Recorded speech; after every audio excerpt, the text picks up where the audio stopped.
Hello, this is Jeff from Studio 41 Gaming, and yep, we're finally at it. We're doing Pokemon Sun and Moon for this review, and you may notice I'm live.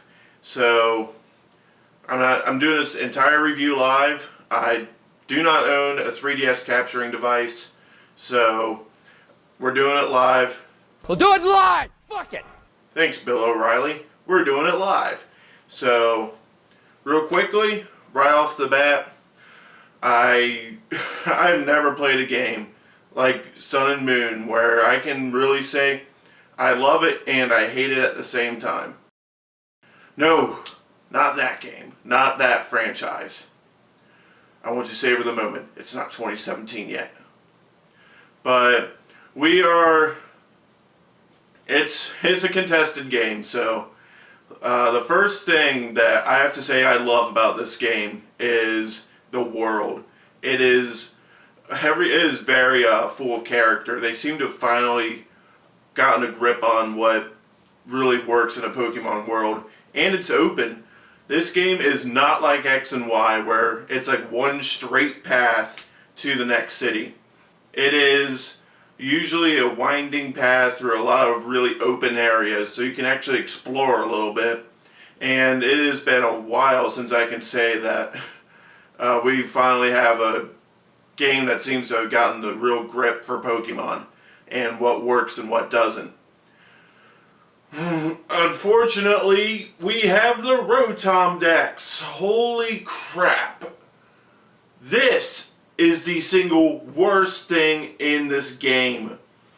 Pokemon Sun and Moon. This is it. The worst of the worst. The Rotom Dex is the cringiest, most freaking pretentious, freaking talk to you like you're a 2-year-old thing ever.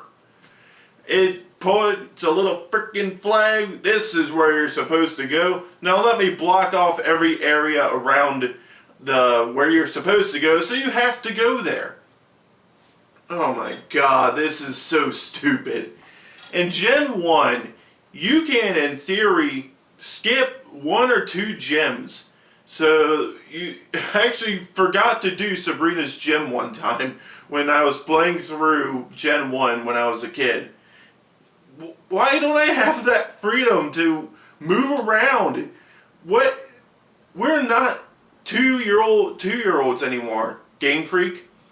Your big audience is mid to low 20s. So quit talking to us like we're freaking 3-year-olds.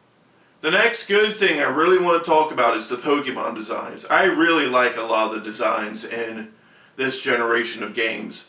It's been a long time since I can say that. But there are a couple that are obviously stupid. Charjabug is stupid. I do like the Salamence, or not Salamence, the Salamander Pokemon, and the one electric Pokemon is pretty good that Sophocles had. I think that's his name. But the one other stupid one is obviously Executor and the butt of 1,000 memes, but even the game acknowledged that he sucks. So even they know that he is really, really dumb. But the worst, oh boy, this is second worst thing in this game, is how painfully easy it is. Pokemon Sun and Moon, for a good 75 to 80% of the game, you will not be challenged at all. At the very beginning, depending on the starter, obviously you might have a little trouble, but after you catch 1 or 2 Pokemon, you're gone. You're good. There ain't nothing stopping you. I had a Gyarados for a good part of my game, and I did have to drop him because Hal, your rival, has an Alolan, I think that's how you pronounce it, Alolan form Raichu, and that thing wrecked the shit out of me. But after I countered that thing with a Mudsdale, I had 0 challenge until like the last couple trials were a little tough, and the Elite Four had one person that was a little tough, but then you had the champion. I freaking destroyed him. The next good thing, I love it, no HMs. No having to drop a move on a couple of your Pokemon just to put in a required HM move so you can progress. Thank God. you do have the ride pager, which is, yeah, we have a pager in 2016, I know, but you can, throughout your journey, you'll be able to register different Pokemon and be able to call on them to, your Tauros that you can get can smash rocks, your Charizard can fly, which is pretty hilarious, but that was pretty cool. It felt really natural. It's something that actually makes sense. You call on them. You can't use like these Pokemon in battle, but you can call on these Pokemon and you can use them to, traverse areas and even have like a Stoutland that can find hidden items. It's actually pretty cool, and it was a really, really cool addition to the universe. I hope it's something they do in the future. And they'll probably bring back HMs, so, it's a good idea, so let's completely screw it up somehow. Bad thing. Oh boy. Team Skull. Holy crap, these guys suck. Team Skull is one of the, if not the worst team. They're right down there with Team Flare. They both suck. At least, no, they're worse than Team Flare. At least Team Flare and Lysander, you can pick up the frickin' slack a little bit. Team Skull is Guzma, who's zero threat throughout the entire game. He is pathetic. Lucamine is a little creepy, but even hers, she's basically a power-hungry bitch. And she abandoned her 2 kids. Yeah, that's the main arc for this game, by the way, is it's basically a family battle. Well, apparently these kids don't have a dad, so they can at least relate to your character a little bit. Your derpy little character who just has the same expression, even though everybody's threatening each other about the frickin' world ending. He just sits there. It was hilarious, because they'll just show your character's face, and he's just sitting there. Not a care in the world. Yep. Might destroy the islands you're on, but he just sits there. And it was hilarious. Like, I just swear it was starting to become like a joke or something. Like they knew what they were doing. I was waiting for the punchline, but nothing ever happened. He just sits there smiling. I don't think he changes his expression the entire time. Best friend leaves at the end. I don't know why. Why?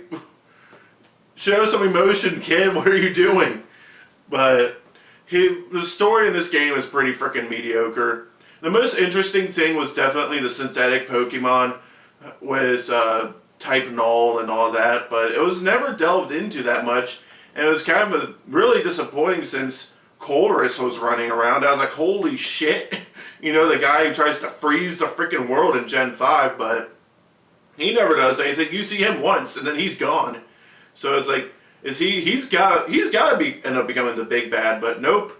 He's just basically an Easter egg, and that was pretty freaking annoying.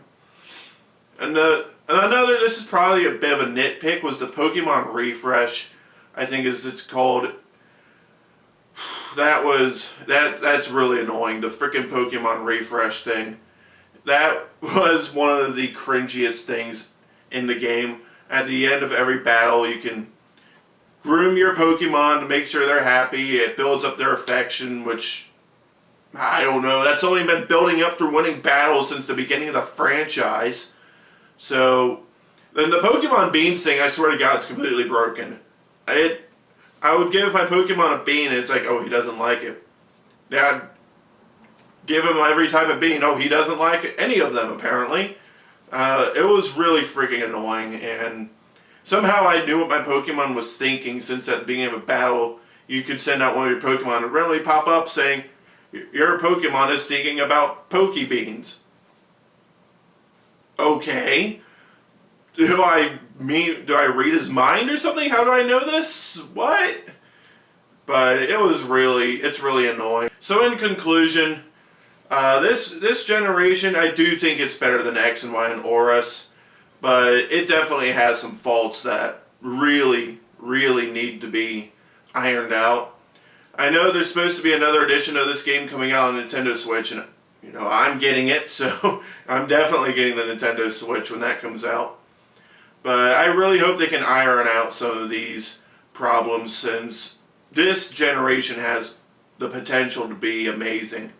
But with all the weird design decisions and just stupid, just pandering crap that Game Freak threw in, it ends up being, oh, I love this, and then I have to walk forward 5 seconds, cutscene, walk forward 5 seconds, cutscene, walk forward 5 seconds, cutscene, cutscene, cutscene, cutscene, cutscene, cutscene. Why are there so many cinematics in this game? But, Game Freak, I really hope with the start edition of this game you open it up.